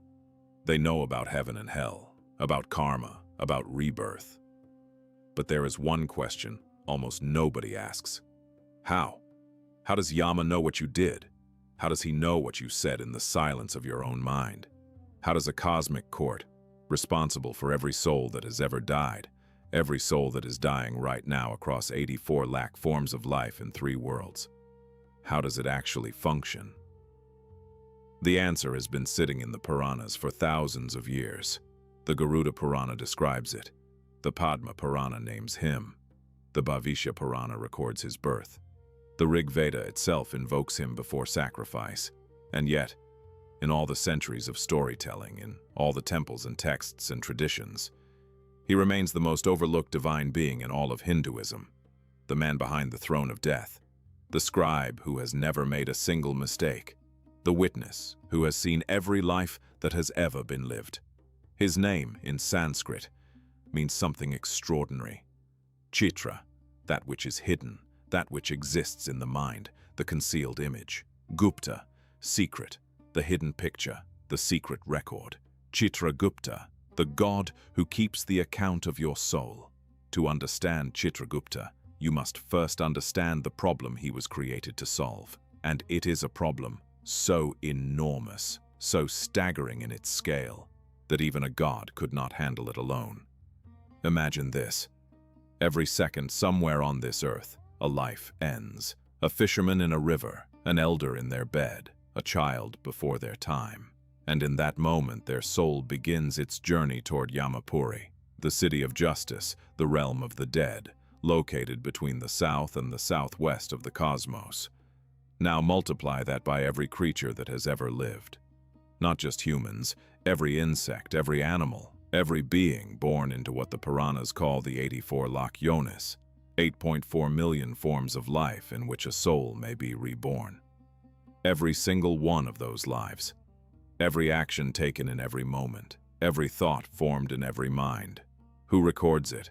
This was the question that broke Yama. The Yama Samhita, preserved in the Ahilya Kamdenu, records what happened. Yama, the great Dharma Raja, the god of righteous law, son of the sun, god Surya, came before Brahma. He came not in anger, not in pride. He came exhausted, overwhelmed, desperate. He said, "O Lord Brahma, how can I alone keep the record of the deeds of all beings born across 84 lakh yonis in the three worlds? How can I alone be the witness, the judge, and the administrator of justice for every soul that has ever been born and ever will be born?" Because Yama is not asking for power, he is not asking for glory, he is asking for help. Even a god, even the Lord of Death himself, looked at the weight of the task before him and said, "I cannot do this alone." There is something deeply human about that moment, is there not? That even in the divine realm, even at the highest level of cosmic responsibility, the answer was not one being. The answer was collaboration. The answer was another mind, another hand, another soul. Brahma heard Yama's words, and he understood. What was needed was not more power. What was needed was not more armies or weapons or divine force. What was needed was a witness. Someone with perfect memory, someone beyond bribery, someone beyond fear, someone who could hold the record of every life ever lived, without error, without favoritism, without forgetting a single breath. And so, Brahma did what only the creator of the universe can do. He went into meditation. Not for a day, not for a year. The texts say he meditated for 11,000 years. 11,000 years. The cosmos waited. Yama waited. The dead waited. And in that silence, in the most profound act of divine concentration the universe had ever witnessed, something began to emerge. Inside Brahma's body, in his very kaya, his very flesh, something was forming. It had been there all along, not created from outside, not summoned from another realm, born from within, from Brahma's mind, from his soul, from the deepest core of his creative consciousness. And after those 11,000 years of meditation, Brahma opened his eyes, and standing before him was a man, not a divine being with multiple arms or a cosmic animal form, a man, standing tall, eyes clear and ancient, expression perfectly calm, in one hand a pen, in the other an inkpot, at his waist a sword, the scholar and the warrior, the scribe and the protector, Brahmin wisdom and Kshatriya courage, together in a single being, in a single body, in a single purpose. Brahma looked at this being and spoke the words that would name him for all eternity. "Because you have sprung from my body, from my kaya, you shall be called Kayastha. And because you were conceived in my mind, Chitra, and existed in secrecy, Gupta, hidden within me all this time, your name shall be Chitragupta." The hidden picture had been revealed. The secret record had taken human form, and the universe would never be the same. Before we go deeper into the life of Chitragupta, before we understand what he does and why it matters to every one of us personally, we need to understand the world he inhabits. Because the Garuda Purana does not just mention Yamapuri in passing, it describes it in extraordinary, specific, almost architectural detail, and what it describes is not what most people imagine when they think of the afterlife. This is not a vague spirit realm of clouds and mist. This is a city, a functioning, organized, complex city of cosmic justice. The Garuda Purana tells us it lies between the south and the southwest of the cosmos. It is built of diamonds. Its walls are impregnable. Not even the most powerful holy beings or demons can breach them without permission. It is four-sided, with 4 grand gateways, and its ramparts rise to a height that dwarfs any mountain in the living world. Its extent, 1,000 yojanas. A yojana in Vedic measure is roughly 8 to 10 miles. 1,000 yojanas of divine city built for a single purpose, the perfect administration of karma. And within this city, the dwelling of Chitragupta himself, 25 yojanas across, surrounded by shining walls of iron, lit by its own inner light. The Garuda Purana says that inside this dwelling, Chitragupta sits on his throne, and from that throne, he can see the lives of every person who stands before him with perfect clarity. He is not described as angry. He is not described as cruel. He is described as perfectly calm, perfectly accurate, never mistaken. The exact words from the Garuda Purana. He is never mistaken in distinguishing between good and evil deeds, or by whom good or evil deeds have been done. Never mistaken. Think about that for a moment. Every court in human history has made errors. Every judge, every jury, every system of justice ever created by man has failed someone at some point. But this court has never been wrong. Because the record was made at the moment of each action, not remembered, not reconstructed, not interpreted, witnessed and recorded in real time, across every moment of every life, without exception.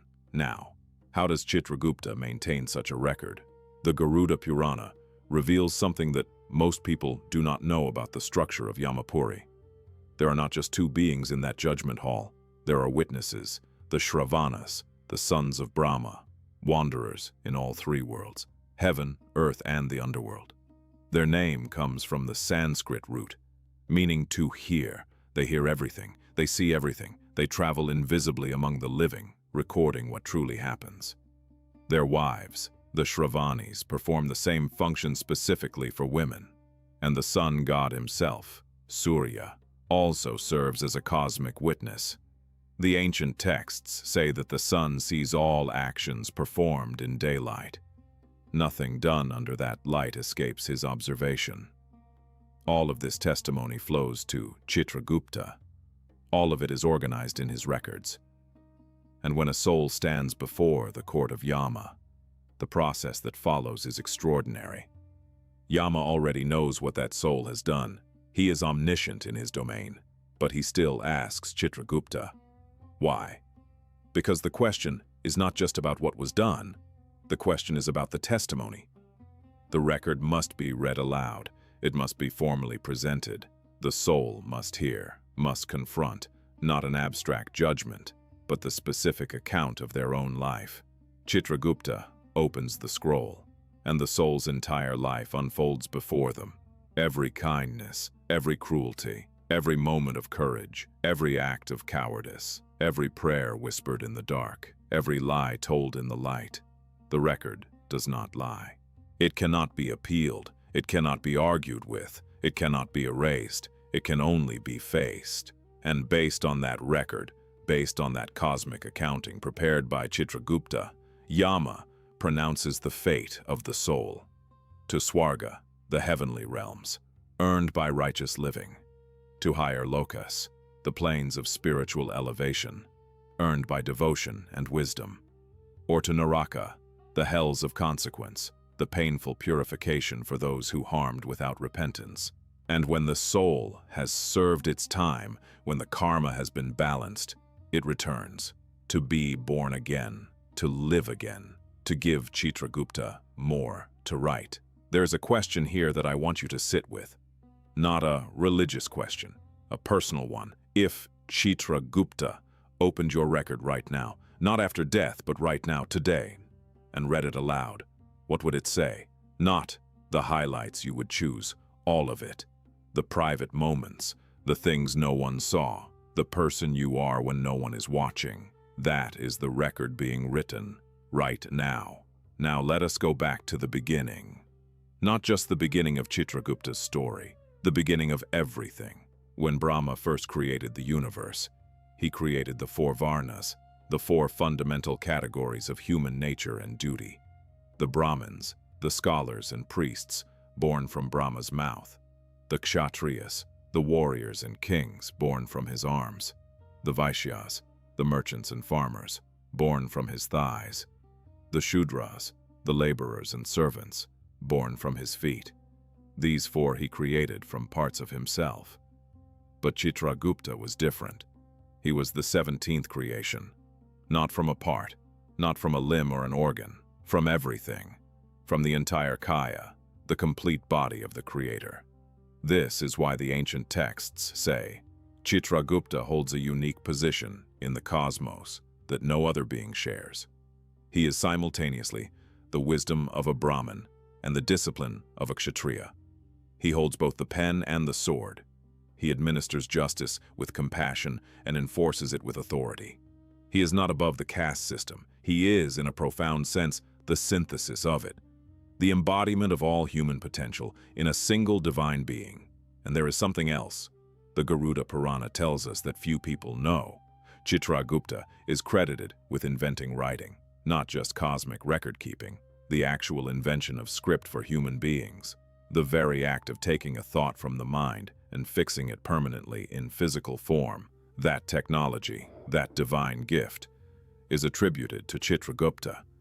Think about what that means. Every book ever written, every letter ever sent, every law ever recorded, every story ever preserved across generations, every scripture, every Purana, every sacred text, made possible by the being who was born holding a pen. He did not just record karma, he gave humanity the ability to record itself. He gave us the tool to carry our wisdom beyond our own death. In that sense, Chitragupta did not just become the scribe of the afterlife. He became the patron of all scribes, all writers, all record keepers, all teachers, all those who use words and text to preserve truth across time. This is why the Kayasthas, the community that traces its lineage directly to Chitragupta, have historically been the scribes, administrators, and intellectuals of the Indian subcontinent for thousands of years. Their devotion to literacy, to record-keeping, to just governance, these are not just cultural traits. They are, according to their tradition, inherited from a god.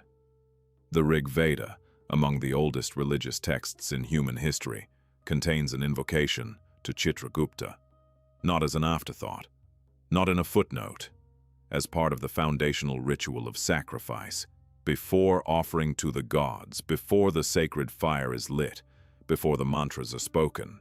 The Rig Veda prescribes an invocation to Chitragupta. Why? Because every act of worship is also an act of record. When you pray, the record notes your prayer. When you make an offering, the record notes your offering. When you perform a sacred duty, the record preserves it. Chitragupta is not just the judge's assistant. He is the guardian of every sincere action. He is the preserver of every good deed. He is the one being in the cosmos who ensures that nothing righteous is ever lost, never forgotten, never wasted. Whatever you do in goodness, even if no human eye ever sees it, is seen, is written, is kept forever. But Chitragupta was not only a divine scribe, he was also a husband, a father, and the story of his family is not just mythology. It is the story of how an entire community of human beings traces its identity, its values, and its purpose directly to a god. After Chitragupta took charge of Yamapuri, Brahma himself facilitated his marriage. The Padma Purana records it this way.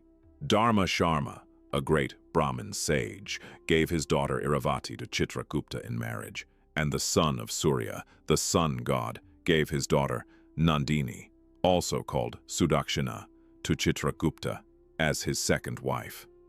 2 women, one the daughter of a sage of the earth, the other the granddaughter of the sun. Iravati, whose name echoes the sacred rivers and whose presence represents prosperity and righteousness, bore Chitragupta 8 sons. Nandini, whose connection to the divine solar lineage brought celestial grace and nobility, bore him 4 sons, 12 sons in total.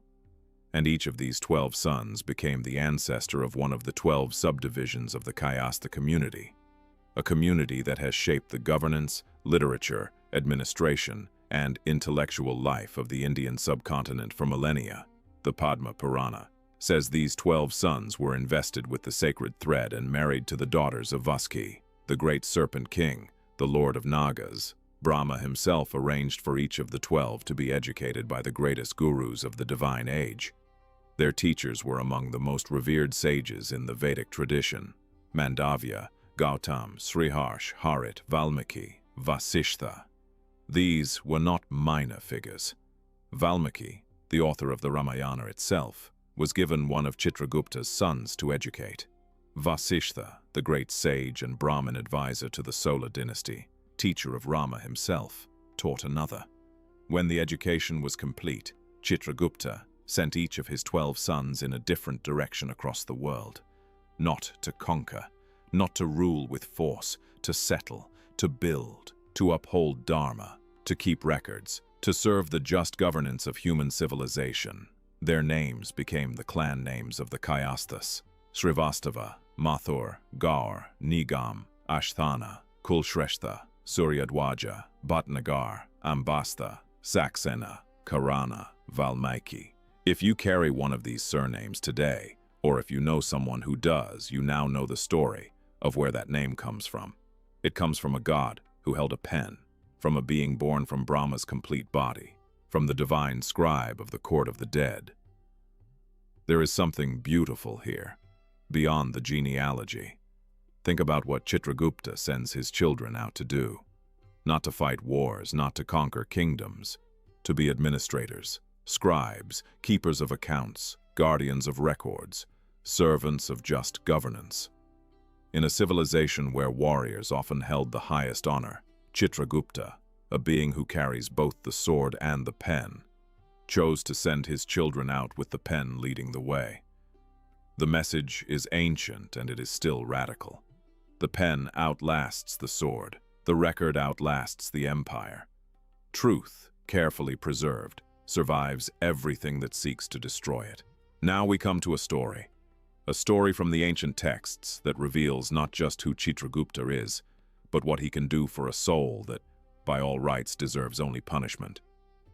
This is the story preserved in the Bhavishya Purana, the story of King Sudas of Saurashtra, and it is the most important story in the mythology of Chitragupta, because it is not a story about a saint, it is not a story about a good person who lived a righteous life, it is a story about a monster. King Sudas was, by every measure, a tyrant. He had conquered the known world. His name was spoken with fear, in every court, in every village, in every home from one end of the empire to the other. He did not rule, he dominated. His cruelties were not petty, they were systematic, deliberate, and without remorse. He robbed temples, he broke sacred laws, he oppressed the innocent, he exploited the weak. He made mockery of Dharma at every opportunity. His story might remind you of the great sinners in every tradition, those whose power became a shield against accountability, who mistook the absence of immediate consequence for divine approval.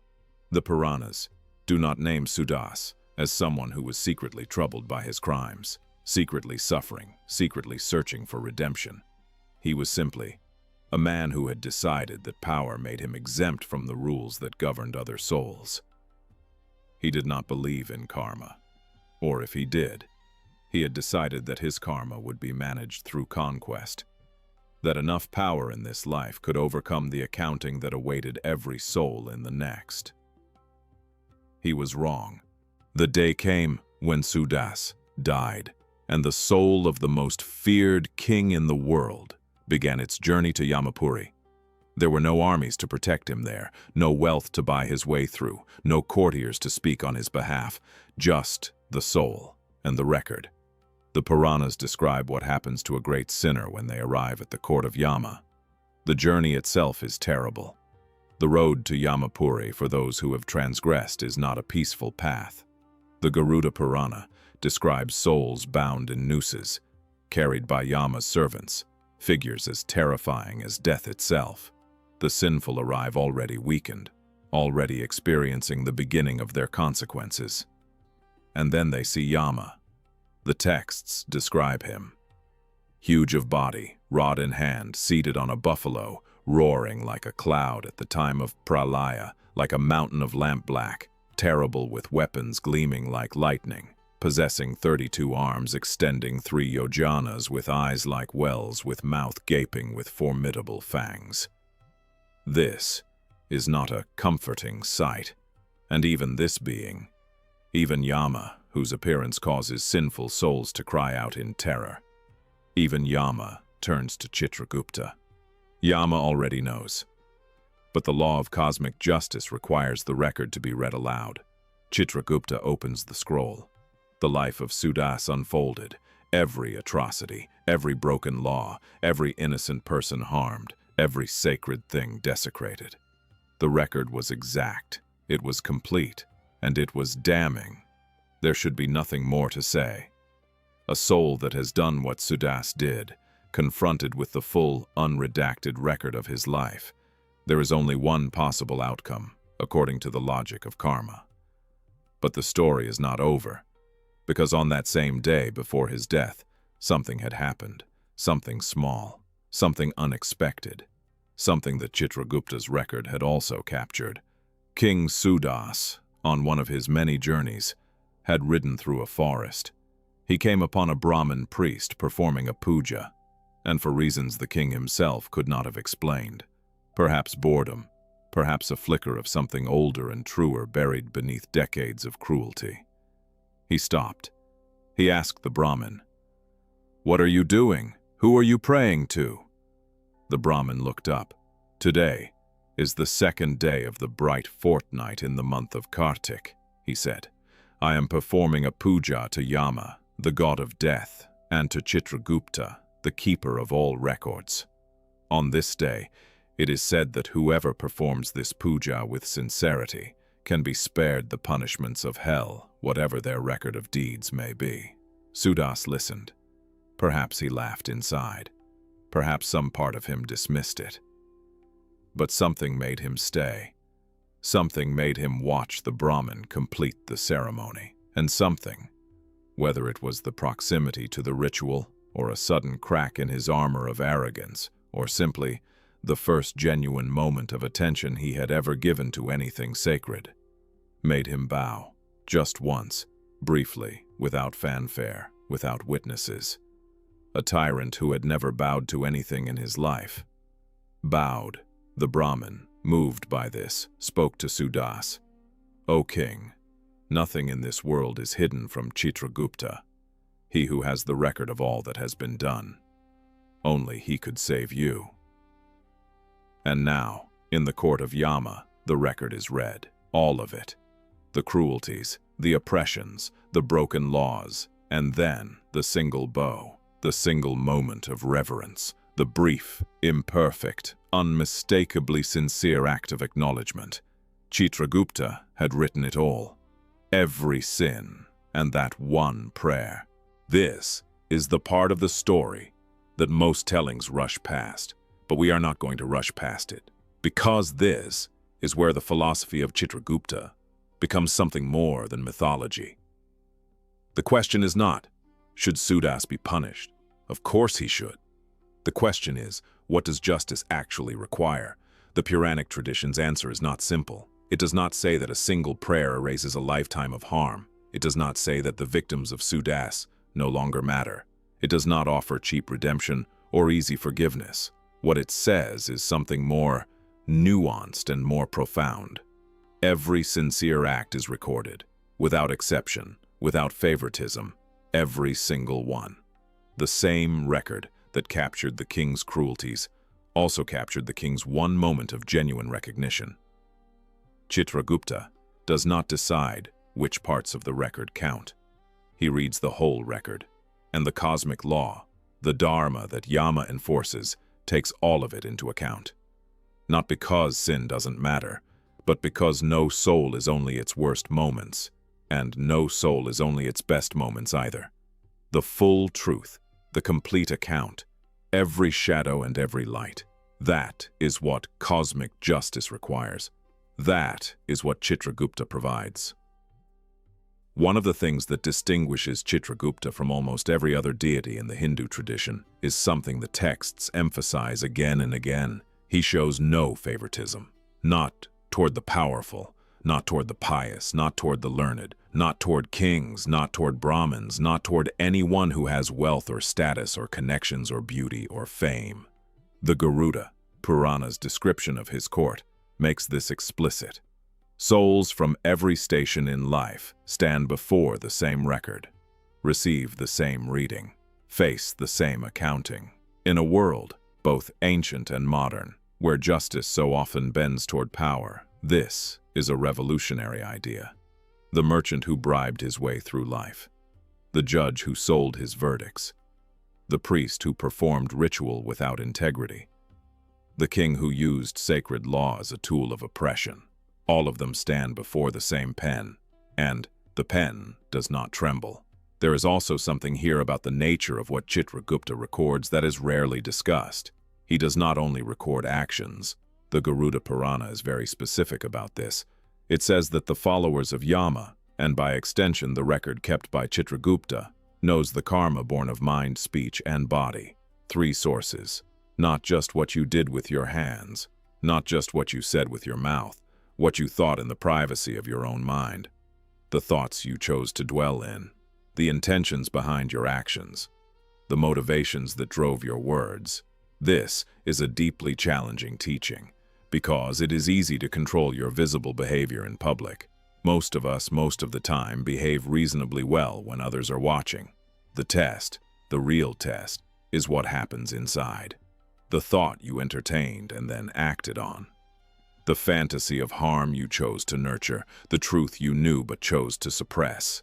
The kindness you felt but decided was not worth the trouble.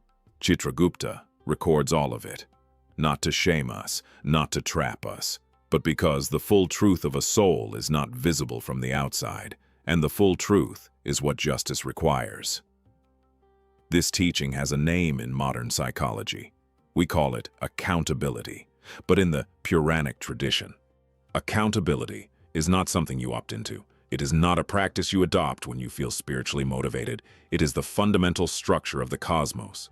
You do not choose whether to be accountable. You choose only how to live with the knowledge that you already are. The account is being kept. The record is being written. Every moment, without pause, without exception. The question is not whether Chitragupta will read your life. The question is what your life will say when he does. Something unusual happens when you study Chitragupta carefully. You begin to notice that in the modern world, across many traditions and many disciplines, people keep arriving at a concept that sounds remarkably similar to what the Puranas describe. In esoteric Western traditions, it is called the Akashic records. The idea that somewhere in the fabric of the cosmos, a complete record of every thought, every word, every action of every being that has ever existed is stored. Not as a metaphor, not as poetry, as a literal cosmic library. Modern physicists, in a completely different context, have proposed ideas about the nature of information in the universe, about how, at a fundamental level, information may be preserved in the universe's structure and never truly destroyed. The quantum mechanical principle, sometimes summarized as, information cannot be destroyed. Not destroyed, not lost, just carried forward, preserved in the fabric of what is. The Vedic tradition, thousands of years before quantum mechanics, before the Western esoteric tradition, before the digital age that has made us obsessed with data storage and record-keeping, already had a name for this force, already had a face for this function, already had a story for why the universe would need such a being. Chitragupta is not just a character in an old mythology. He is the Vedic articulation of something we are still discovering. The universe keeps count, and there is one more layer here that I find astonishing.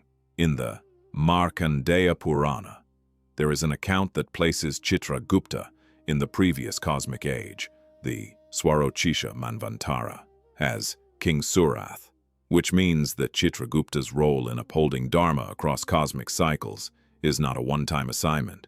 He is not a being created for this age alone. He is an eternal principle, a being whose function transcends any single creation.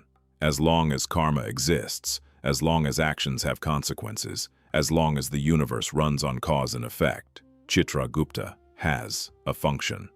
And since karma is not a temporary feature of this cosmos, but one of its fundamental laws. Chitragupta has always existed, in one form or another, under one name or another.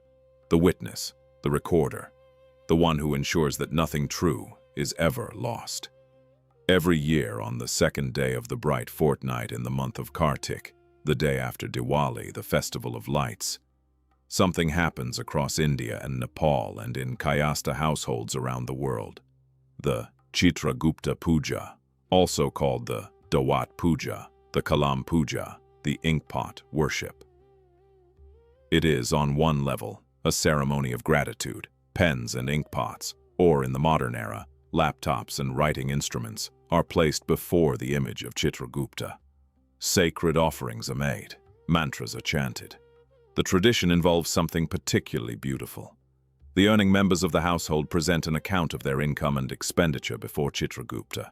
An account, a real account of the material resources that have flowed through the family in the past year. Not to beg for more, not as a transaction, but as an act of transparency, as if to say, I am not hiding anything from you. Here is the full truth of what I have used, and what I have needed. I stand before you in honesty. This is the living echo of Chitragupta's teaching across thousands of years. You cannot hide from the record. So why not choose to live in a way that makes the record something you are willing to face? The Chitragupta temple in Khajuraho, one of the only temples in India dedicated solely to him, stands among the famous carved temples of Madhya Pradesh. It dates back over 1,000 years. There is also the Chitragupta Devalayam in Falaknuma, Hyderabad, built in the 18th century, and a significant temple in Ujjain, the sacred city of Shiva, where a rare temple of Brahma sits on the floor above Chitragupta's shrine, as if to honor the relationship between creator and creation in permanent stone. These are places where the tradition has endured, where people have come for 1,000 years to sit before the God who holds their record, not to beg for mercy, but to ask for the courage to live truthfully. I want to tell you something before we close. Something that I think is the real teaching hidden in the story of Chitragupta. Most religious traditions frame the idea of divine judgment as something to be feared. A God who watches, a record that condemns, a judgment that punishes. And there is certainly that element in the mythology of Chitragupta. The Garuda, Purana's descriptions of Naraka, the hells, are not gentle reading. Consequences are real. Karma is not a comfortable concept, but here is what I think the deeper teaching is. The existence of Chitragupta, a being who records everything without exception, is not primarily a warning. It is a promise that your good acts are seen. Not just the grand gestures, not just the visible sacrifices, not just the worship performed in public. The kindness you showed to a stranger when it cost you something and no one was watching. The moment you chose truth, when a lie would have been easier and more profitable. The time you held your anger in your hands like fire and deliberately chose, to let it go rather than burn someone else. All of it, written, kept, never lost. The universe, according to Chitragupta's mythology, is a place where nothing sincere is wasted, nothing true is erased. Not by time, not by other people's forgetting, not by the noise of history. The record is kept, and the being who keeps it is not an enemy. He is a witness, the most faithful, most accurate, most incorruptible witness who has ever existed. There is a word in Sanskrit for this kind of witnessing, sakshi, the witness, the observer, the one who sees without judgment but without omission. Chitragupta is the cosmic sakshi, and what the tradition invites us to do, what the puja at Diwali represents, what the invocation in the Rig Veda was always about, is to become our own sakshi, to observe our own lives with the same honesty, the same completeness, the same refusal to look away from the difficult parts, not to torture ourselves with our failures, not to inflate ourselves with our successes, but to see clearly, completely, without flinching, because that is the only basis for genuine change. That is the only foundation for a life whose record, when read aloud in the court of cosmic justice, is something you are willing to hear. Right now, as this video ends, the pen is still moving. The record of your day, your thoughts, your choices, your words, not a threat, a fact, and in that fact, in the simple, ancient, beautiful fact that nothing you do in goodness is ever truly lost, is an invitation to live with a little more intention, to act with a little more honesty, to be, even in the moments when no human eye is watching, the person whose record you would be proud to have read aloud, because somewhere, in a city of diamonds between the south and the southwest of the cosmos, a man with a pen is paying attention. His name is Chitragupta, and he has never, not once in all of eternity, missed a single word. Chitragupta namastubhyam, lekhakshardayakam, kayastha jati masadya, Chitragupta namostute. Salutations to Chitragupta, the giver of letters and writing. Having taken birth in the Kayastha community, salutations to Chitragupta. Every story has a beginning, but the stories you have witnessed tonight, they do not end, they only transform. You have walked through the age before time, when Varuna held the cosmic order in his hands, when Indra shook the heavens with thunder, when Agni carried prayers from earth to sky. You have stood at the feet of the Adiyogi, the eternal meditator, the one who sits still while the universe turns around him. And you have faced the truth that every soul must face, that nothing is forgotten, not a single word spoken in darkness, not a single act done in secret. Chitragupta sees all. But here is what the ancient seers knew, what the Vedas whisper in their oldest hymns. This life you are living right now is not your first, and it will not be your last. The gods you have met tonight are not distant beings in a faraway sky. They are the forces that move through you, the fire of your will, the water of your memory, the sky of your awareness. Sanatan Dharma does not ask you to worship the universe. It asks you to remember that you are part of it. Thank you for walking this path with us. If these stories stirred something ancient in you, share them. The world needs to remember. Until next time. Har Har Mahadev.